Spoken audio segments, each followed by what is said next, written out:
नमस्कार। आइए सुनते हैं सुभद्रा कुमारी चौहान की लिखी कहानी परिवर्तन। ठाकुर खेत सिंह इस नाम को सुनते ही लोगों के मुंह पर घृणा और पड़ती हिंसा के भाव जागृत हो जाते थे, किंतु उनके सामने किसी को उनके खिलाफ चूं करने की भी हिम्मत न पड़ती।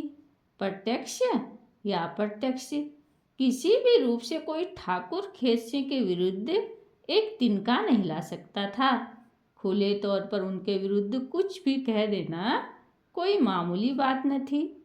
दो चार शब्द कहकर कोई ठाकुर साहब का तो कुछ बिगाड़ न सकता, परंतु अपनी आफत अवश्य बुला लेता था। एक बार इसी प्रकार ठाकुर साहब के किसी कृत्य पर अफसोस जाहिर करते हुए मैको अहीर ने कहा कि हैं तो बड़े आदमी, पर काम ऐसे करते हैं कि कमीना भी करते ल जाएगा। बस इतना कहना था कि बात नमक मिर्च लगाकर ठाकुर साहब के पास पहुंच गई और बेचारे मैको की सामत आ गई। दूसरे दिन ड्योढ़ी पर मैको बुलाया गया।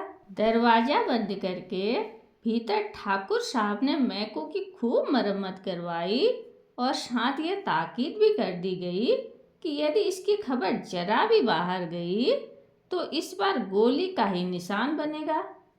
मैको तो यह जहर का सा घूंट पीकर रह गया, किंतु मैको की स्त्री सुखिया से न रहा गया। उसने 10-20 खरी खोटी बककर अपने दिल के फफोले फोड़े ही, किंतु यह असंभव था कि सुखिया 10-20 खरी खोटी सुना जाए और ठाकुर साहब को इसकी खबर न लगे। नतीजा यह हुआ कि उसी रात को मैको के झोपड़े में आग लग गई और उसके गेहूं की लहराती हुई फसल घोड़ों से कुचलवा दी गई। दूसरे दिन बेचारे मैको को बोरिया बांधकर वह गांव ही छोड़ देना पड़ा। ठाकुर खेत से बड़े इलाकेदार थे। 16,000 सालाना सरकारी लगान देते थे। दरवाजे पर हाथी झूमा करता था। घोड़े, गाड़ी, मोटर और न जाने क्या क्या उनके पास था। 2 संतरी किरज बांधे 24 घंटे फाटक पर बने रहते। जब बाहर निकलते सदा 10-20 लठैत जवान साथ होते। उस इलाके में न जाने कितने बैठे बैठे मुफ्त खा रहे थे और न जाने कितना मटिया मीट हो गए थे, पर इस पर टीका टिप्पणी करके कौन आफत मोल ले। ठाकुर साहब का आतंक इलाके भर में छाया हुआ था। उनकी नादिर शाही को कौन नहीं जानता था।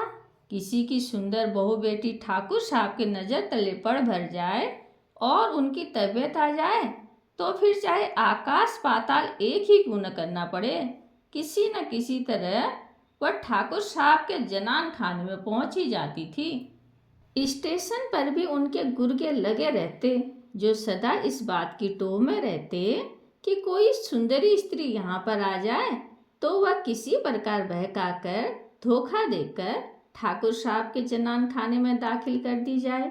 इसके लिए उन्हें इनाम दिया जाता। उड़ा हुआ माल जिस कीमत का होता, इनाम भी उसी के अनुसार दिया जाता था। ठाकुर साहब के सब रिश्तेदार उनकी इन हरकतों से नाराज रहते थे। प्राय उनके घर का आना जाना छोड़ सा दिया था, किंतु ठाकुर साहब अपनी वासना और धन के मद से इतने दीवाने हो रहे थे कि उनके घर कोई आवे चाहे ना आवे, उन्हें जरा भी परवाह न थी। हेत सिंह ठाकुर साहब का चचेरा भाई था। छुटपन से ही वह ठाकुर साहब का आश्रित था। ठाकुर साहब हेत सिंह पर स्नेह भी सगे भाई की तरह रखते थे। वह बीए फाइनल का विद्यार्थी था। बड़ा ही नेक और सच्चरित्र युवक था। ठाकुर साहब के इस कृत्यों से हेत सिंह को हार्दिक घृणा थी। प्रजा पर ठाकुर साहब का अत्याचार उससे सहा न जाता था। एक दिन इसी प्रकार किसी बात से नाराज होकर उसने घर छोड़ दिया। कहाँ गया कुछ पता नहीं। ठाकुर साहब ने कुछ दिन तक तो उसकी खोज करवाई, फिर उन्हें इस व्यर्थ की बातों के लिए फुर्सत ही कहाँ थी। वे तो अपना जीवन सफल कर रहे थे। 1 वर्ष बाद एक दिन फिर वह गांव में आया और उसी दिन ठाकुर साहब के यहाँ एक कुम्हार की नवविवाहिता सुंदर वधू उड़ाकर लाई गई थी। कुम्हार के घर हाय हाय मची हुई थी। उसी समय हेत सिंह उधर से निकले। उन्हें देखते ही कुमार ने उनसे अपना दुखड़ा रोया। हेत सिंह का क्रोध फिर ताजा हो गया। इसी प्रकार के एक किस्से से नाराज होकर हेत सिंह ने घर छोड़ा था। कहाँ तो वो भाई से मिलकर पिछली नाराजगी को दूर करने आए थे, कहाँ फिर वही किस्सा सामने आ गया। वही प्रतिहिंसा के भाव फिर से हृदय में जागृत हो उठे। घृणा और क्रोध से उनका चेहरा लाल हो गया। जेब में हाथ डालकर देखा, रिवॉल्वर भरा हुआ था। जब हेत सिंह घर पहुंचे उस समय ठाकुर साहब अपने मुसाहिबों के पास बैठे थे। हेत सिंह को देखते ही बड़े प्रसन्न होकर बोले, आओ भाई हेत सिंह, कहाँ थे अभी तक? बहुत दिनों में आए, बिना कुछ कहे सुने ही तुम कहाँ चले गए थे? हेत सिंह ने ठाकुर साहब को किसी बात का उत्तर नहीं दिया। वह तो अपनी ही धुन में था। बोला, भैया, क्या मनका कुमार की बहू घर में है? यदि हो तो आप उसे वापस पहुंचवा दीजिए। ठाकुर साहब की त्योरियां चढ़ गई। क्रोध को दबाते हुए बोले, हेत सिंह, तुम कल के छोकरे हो, तुम्हें इन बातों में न पड़ना चाहिए। जाओ, हाथ मुंह धोकर कुछ खाओ पियो। हेत सिंह ने तीव्र स्वर में कहा, पर मैं क्या कहता हूँ? मनका कुमार की बहू को आप वापस पहुंचवा दीजिए। मैंने एक बार तुम्हें समझा दिया कि तुम्हें मेरे निजी मामलों में दखल देने की जरूरत नहीं है। फिर भी मैं पूछता हूँ कि आप उसे वापस पहुंचवाएंगे या नहीं? हेत सिंह गंभीरता से बोले, मैं तुम्हारे किसी बात का उत्तर देना नहीं चाहता, मेरे सामने से चले जाओ। हेत सिंह अब न सह सके। जेब से रिवॉल्वर निकालकर लगातार 3 फायर किए, किंतु तीनों निशाने ठीक न पड़े। ठाकुर साहब जरा इधर उधर हो जाने से साफ बच गए। हेत सिंह उसी समय पकड़ा गया। हत्या करने की चेष्टा के अपराध में उसे 5 साल की सख्त सजा हो गई। उसके कुछ दिन बाद मैनपुरी षड्यंत्र केस पर उसके ऊपर दूसरा मामला भी चलाया गया, जिसमें उसे 7 साल की सजा और हो गई। ठाकुर साहब का बाल भी बांका न हो सका। यद्यपि ठाकुर साहब के घर उनके कोई भी रिश्तेदार न आते थे, किंतु फिर भी ठाकुर साहब कभी कभी अपने रिश्तेदारों के यहाँ हो आया करते थे। ठाकुर साहब की बुआ की लड़की चंपा का ब्याह था। एक मामूली छपा हुआ निमंत्रण पत्र पाकर वे विवाह में जाने को तैयार हो गए। चंपा ने जब सुना कि ठाकुर साहब आए तो उन्हें अंदर बुलवा भेजा। चंपा को हेतराम के जेल जाने में बड़ा कष्ट हो रहा था। वह इस विषय में ठाकुर साहब से कुछ पूछना चाहती थी। चंपा के निडर स्वभाव और उसकी स्पष्ट वाचा से ठाकुर साहब अच्छी तरह परिचित थे। पहले तो वे चंपा के सामने जाने में कुछ झिझके, फिर आखिर में उन्हें जाना ही पड़ा। न जाने क्यों वे चंपा का लिहाज भी करते थे। साधारण कुशल प्रश्न के पश्चात चंपा ने उनसे हेत सिंह के विषय में पूछा। ठाकुर साहब ने अफसोस जाहिर करते हुए कहा, क्या करें, भूल तो हो ही गई। दादा, अब आप इन आदतों को छोड़ दें तो अच्छा हो। कुछ अनभिज्ञता प्रकट करते हुए ठाकुर साहब बोले, कौन सी आदत बेटी? चंपा ने मार्मिक दृष्टि से उनकी ओर देखा और चुप हो गई। ठाकुर साहब कुछ झेंप से गए। बोले, बेटी, मैं कुछ नहीं करता। तुझे विश्वास न हो तो चलकर एक बार अपनी आंखों से देख ले। वैसे तो लोग न जाने कितनी झूठ खबरें उड़ाया करेंगे, पर तुझे तो विश्वास न करना चाहिए। चंपा का विवाह हो गया। चंपा ससुराल गई और ठाकुर साहब आए अपने घर। घर आने पर भी चंपा की वह मार्मिक दृष्टि उनके हृदय पर रह रहकर आघात करती रही। बहुत बार उन्होंने सोचा कि मैं इन आदतों को क्यों न छोड़ दूं। जीवन में न जाने कितने पाप किए हैं, अब उनका प्रायश्चित भी तो करना ही चाहिए। अब नरेंद्र, उनका लड़का, भी समझदार हो गया है। उसके सिर पर घर द्वार छोड़कर क्यों न कुछ दिन तक पवित्र काशी में जाकर गंगा किनारे भगवत भजन करूं। आधी उम्र तो जा चुकी है, क्या जीवन भर यही करता रहूंगा? मेरे इन आचरणों का प्रभाव नरेंद्र पर भी तो पड़ सकता है। किंतु पानी के बुलबुलों के समान यह विचार उनके दिमाग में क्षण भर के लिए आते और चले जाते। उनका कार्यक्रम ज्यों का त्यों जारी था।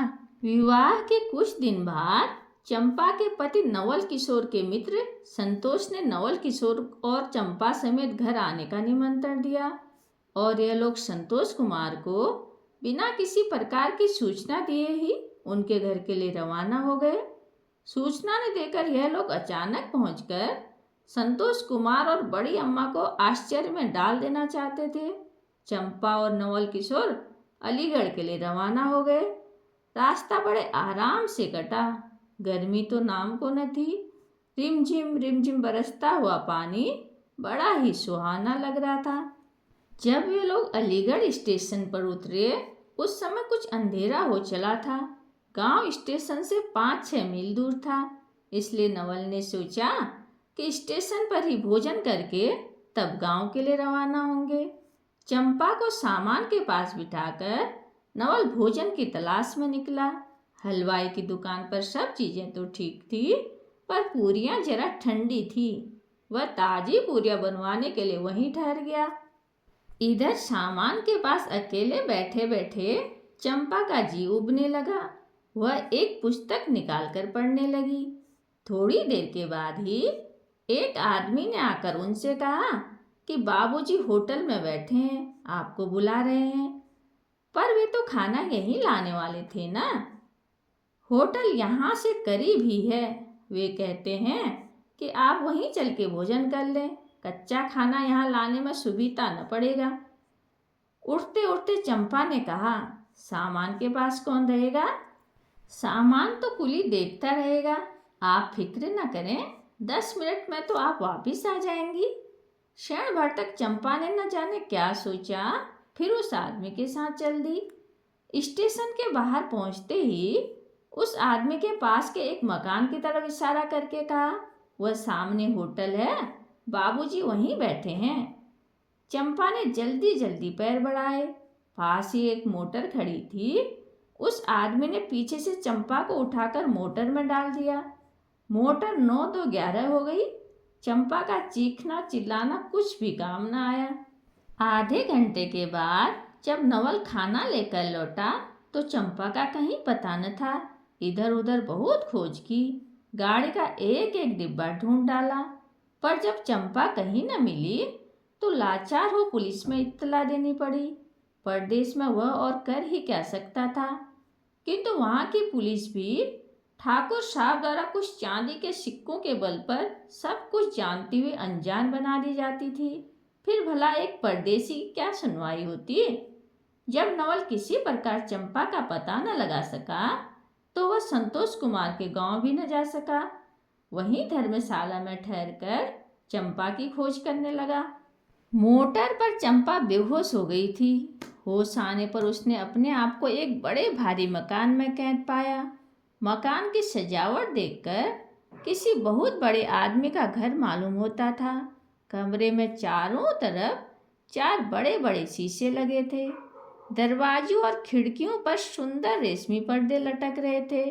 दीवारों पर बहुत सी अश्लील और साथ ही सुंदर तस्वीरें लगी हुई थी। एक तरफ एक बढ़िया ड्रेसिंग टेबल रखा था जिस पर श्रृंगार का सब सामान सजाया हुआ था। बड़ी बड़ी अलमारियों में कीमती रेशमी कपड़े चुने हुए रखे थे। जमीन पर दरी थी। दरी पर एक बहुत बढ़िया कालीन बिछा था। कालीन पर 2-3 मनसत करीनी से रखे थे।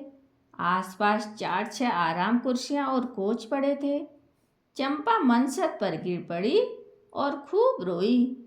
थोड़ी देर बाद दरवाज़ा खुला और एक बुढ़िया खाने की सामग्री लिए हुए अंदर आई। भोजन रखते हुए बोली, यह खाना खा लो, अब रो पीट कर क्या करोगी, यह तो यहाँ का रोज ही का कारोबार है।